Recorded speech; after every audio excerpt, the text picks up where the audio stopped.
بسم اللہ الرحمن الرحیم۔ السلام علیکم۔ پیٹرول بم ایک دفعہ پھر برسایا جا چکا ہے اور پاکستان کی عوام وہ بے بسی اور بے کسی کا ایک عملی مظاہرہ کر رہی ہے اور اسے سمجھ نہیں آ رہی کہ الہ العالمین ہماری منزل کہاں ہے اور ہم کہاں پہنچ کر دم لیں گے۔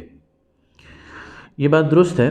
کہ پوری دنیا میں مہنگائی کی ایک لہر چل رہی ہے اور اس لہر سے پاکستانی معاشرہ بھی متاثر ہو رہا ہے اور پوری دنیا میں پیٹرول کی قیمتوں کے حوالے سے بھی ایک عدم استحکام موجود ہے، فوڈ آئٹمز کے حوالے سے بھی ایک عدم استحکام موجود ہے اور اس کا نتیجہ پاکستان میں بھی نظر آتا ہے۔ لیکن دوسری طرف یہ بات بھی بالکل صحیح ہے اور ثابت ہو چکی ہے کہ پاکستان کا جو موجودہ حکمران ٹولہ ہے، عمران خان صاحب اور ان کی ٹیم،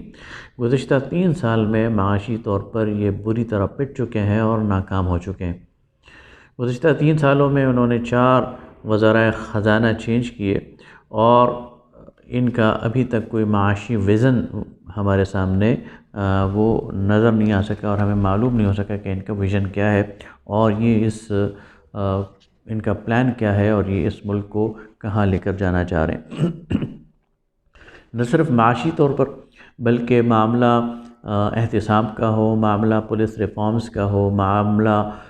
محکمہ مال کے ریفارمز کا ہو، معاملہ کوئی اور گڈ گورننس کا ہو، تو ہمیں یہ حکومت بری طرح فلاپ نظر آتی ہے، ناکام نظر آتی ہے۔ اور سب سے بڑی بات یہ ہے کہ اس ٹیم کے درمیان کوئی کوہیژن نظر نہیں آتی، کوئی ہم آہنگی نظر نہیں آتی، کوئی ایک ڈائریکشن اور کوئی یکسوئی نظر نہیں آتی۔ ہمیں نظر آتا ہے کہ مختلف کیلیبر کے لوگ اور مختلف ڈائریکشنز کے لوگ اور مختلف مشرب کے لوگ اس میں جمع ہو گئے ہیں اور جو واضح طور پر کمپیٹنٹ بھی نہیں ہیں لیکن ہیں مختلف سمتوں کے لوگ، اور ہر ایک اپنی سمت کی طرف اس گاڑی کو لے جانا چاہتا ہے اور نتیجتاً یہ گاڑی اپنی جگہ پر کھڑی ہے بلکہ شاید ریورس گیئر میں چل رہی ہے اور ہولناک تباہی کی طرف اس پورے معاشرے کو لے کر جا رہی ہے۔ لہٰذا آج کے اس دور میں یعنی مہنگائی پوری دنیا میں ہے لیکن پوری دنیا کی حکومتیں اس مہنگائی کو کاؤنٹر کرنے کے لیے اور اپنے عوام کو ریلیف دینے کے لیے اور اپنے عوام کو اس کی زد سے بچانے کے لیے اپنی معاشی پالیسیاں دے رہے ہیں اور ان پالیسیوں کے نتیجے میں عوام پر اس کا ایفیکٹ کم سے کم ہو رہا ہے اور وہاں پر عوام کو اس کے متبادل بہت کچھ مل رہا ہے، ان کی جیب میں اتنا پیسہ جا رہا ہے کہ وہ اس مہنگائی کا مقابلہ کر سکیں۔ لیکن پاکستان میں ہمیں ایسی کوئی چیز نظر نہیں آتی۔ ایک دفعہ پھر ہم اپنی ذمہ داری پوری کرتے ہوئے 5 ایسے اقدامات ہیں جو ہم اس حکومت کے سامنے رکھنا چاہتے ہیں اور ان سے دستبردہ گزارش کرتے ہیں کہ اگر آپ پاکستان کی عوام پر رحم کریں اور ان 5 اقدامات کو اٹھائیں تو ممکن ہے کہ ہم اس مہنگائی سے متاثر اس لہر کو اور اس سے جو شکار عوام ہے ان کو کچھ نہ کچھ ریلیف دے سکیں۔ پہلی بات تو یہ ہے کہ پاکستانی روپے کی قدر یہ روز بروز کم ہو رہی ہے، پاکستانی روپیہ کمزور ہو رہا ہے۔ پاکستان کے مقابلے میں بنگلہ دیش کا روپیہ وہ مستحکم ہے، پاکستان کے مقابلے میں ہندوستان کا روپیہ مستحکم ہے، پاکستان کے مقابلے میں کسی دور میں یعنی نیئر پاسٹ میں افغانستان کی جو کرنسی تھی وہ مستحکم تھی، پاکستان کے مقابلے میں باقی جو ممالک ہیں ان کی کرنسی میں استحکام ہے، ترکی کی کرنسی میں استحکام ہے، ایران کی کرنسی میں استحکام ہے، لیکن پاکستانی کرنسی یہ روز بروز یہ زوال اور تنزل کے راستے پہ چل رہی ہے اور کمزور ہوتی جا رہی ہے۔ اور مصیبت یہ ہے کہ ہم پر جو لوگ مسلط ہیں وہ اس کے فوائد ہمیں بتانے کی کوشش کرتے ہیں کہ کمزور کرنسی ڈالر کے مقابلے میں سستی کرنسی اس کے فوائد کیا ہیں۔ اس کرنسی کے کمزور ہونے کی وجہ سے اور ڈالر کے مقابلے میں اس کی قدر کی کمی کی وجہ سے پیٹرول کی قیمتیں ہمیں زیادہ دینی پڑتی ہیں۔ اسی طرح ہماری جو امپورٹس ہیں اور ایکسپورٹس ہیں اس پر بھی اس کا اثر پڑتا ہے اور بین الاقوامی مارکیٹ میں ہمیں ہمارے حق سے کم پیسہ وصول ہوتا ہے۔ دوسری طرف ہم پر جو قرض ہیں ان کا بوجھ بڑھتا جاتا ہے اور اس کے نتیجے میں ہم مزید قرض کے اس دلدل میں دھنستے جاتے ہیں۔ IMF کی شرائط ہوں گی، اس کا پریشر ہوگا، لیکن پاکستان کی کرنسی کو سٹیبلائز کرنے کی ضرورت ہے، اس کی قدر کو بڑھانے کی ضرورت ہے اور مستحکم کرنے کی ضرورت ہے اور ڈالر کے مقابلے میں اس کو ایک اسٹیبلٹی دینے کی ضرورت ہے۔ اب جب تک یہ نہیں ہوگا پاکستان کے اندر مہنگائی کی یہ لہریں آتی رہیں گی اور اس کا شکار عوام ہوتے رہیں گے۔ دوسری بات،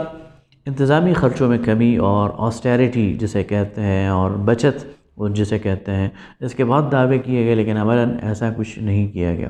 تو بچت کے رجحان کو حکومتی سطح پر بڑھانے کی ضرورت ہے، غیر ضروری اخراجات کو کم کرنے کی ضرورت ہے، سرکاری تقریبات کو کم کرنے کی اور ان پر اٹھنے والے اخراجات کو کم کرنے کی ضرورت ہے، اور انتظامی مشینری پر جو اضافی اخراجات ہوتے ہیں ان سب کو ان میں 50% کٹ لگانے کی ضرورت ہے تاکہ پاکستانی خزانے پر بوجھ کم سے کم پڑے اور اس پیسے کو عوام کی ریلیف کے لیے استعمال کیا جا سکے۔ تیسری جو چیز ہے اور تیسرا جو اقدام ہے وہ یہ ہے کہ ملک میں جو اشیاء ضروریہ ہیں ان کی قیمتوں کے استحکام کے لیے مانیٹرنگ کا کوئی نظام بنایا جائے۔ اس وقت اگر آپ ملک کے لوگوں کو، عوام کو ان منافع خوروں، ان ناجائز منافع خوروں کے رحم و کرم پر چھوڑ دیں گے تو پھر یہ تو لوٹتے رہیں گے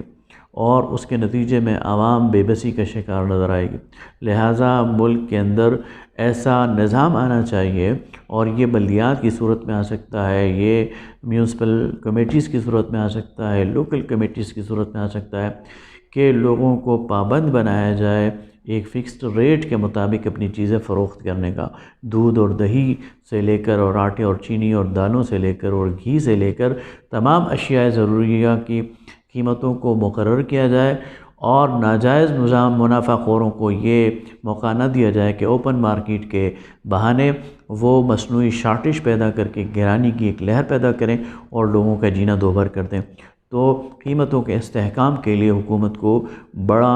ایک ایگریسو پلان وہ بنانا چاہیے اور عوام کو ان منافع خوروں کے استحصال سے بچانا چاہیے۔ چوتھی بات،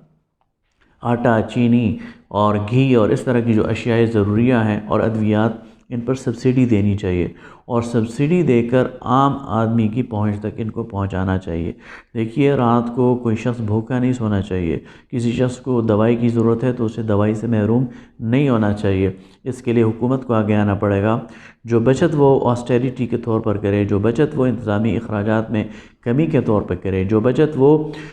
نمائشی ترقیاتی کاموں کو نہ کر کے کرے، اس بچت کو وہ پھر ریلیف کی صورت میں عوام تک پہنچائے اور عوام کو آٹے میں اور چینی میں اور دالوں میں سبسڈی دے کر ان کی قیمتوں کو کنٹرول کرنے اور کم کرنے میں تعاون کرے۔ اور پانچویں چیز یہ ہے کہ تنخواہوں میں کم از کم 20% اضافہ کیا جائے۔ ہم منی بجٹ لے کے آتے ہیں، سال میں 2 3 بجٹ آتے ہیں اور اس کے نتیجے میں گرانی آتی ہے، اس کے نتیجے میں قیمتوں میں تبدیلی آتی ہے، اس کے نتیجے میں ہر مہینے 2 دفعہ پیٹرول کی قیمتوں میں اضافہ ہوتا ہے۔ تو پھر تنخواہوں میں اضافہ سال میں 1 دفعہ کیوں؟ تنخواہوں کا اضافہ بھی اس کے ساتھ ریلیٹ کیا جائے، اور جو مہنگائی بڑھتی ہے تنخواہوں میں اضافہ بھی اس کے ساتھ ساتھ اسی وقت کر دیا جائے۔ تو اس وقت مہنگائی کی جو لہر ہے، کم از کم 20% تنخواہوں میں فوری اضافہ کر کے لوگوں کو ایک ریلیف دیا جائے۔ اگر یہ 5 اقدامات کیے جائیں گے، اور اس کے لیے فائنینشیل مینجمنٹ کی ضرورت ہے، اس کے لیے ایک ایسی ٹیم کی ضرورت ہے جو اکانومی کو سمجھنے والی ہو، اس کو صحیح ڈائریکشن میں لے کے جانے والی ہو، تو عوام مہنگائی کے اس لہر سے کم متاثر ہوں گے۔ لیکن اگر آپ کے پاس ٹیم نہیں ہے، آپ فائنینشلی مس مینجمنٹ کے شکار ہیں اور آپ وسائل کو ضائع کر رہے ہیں، تو پھر بہتر یہ ہے کہ قوم کا وقت ضائع کرنے کے بجائے اس اقتدار کو حوالے کر دیں آنے والے لوگوں کے لیے، اور قوم کو یہ موقع دیں کہ وہ اپنے لیے نئے حکمران منتخب کریں جو اس دلدل سے قوم کو نکال سکیں۔ وآخر دعوانا الحمدللہ رب العالمین۔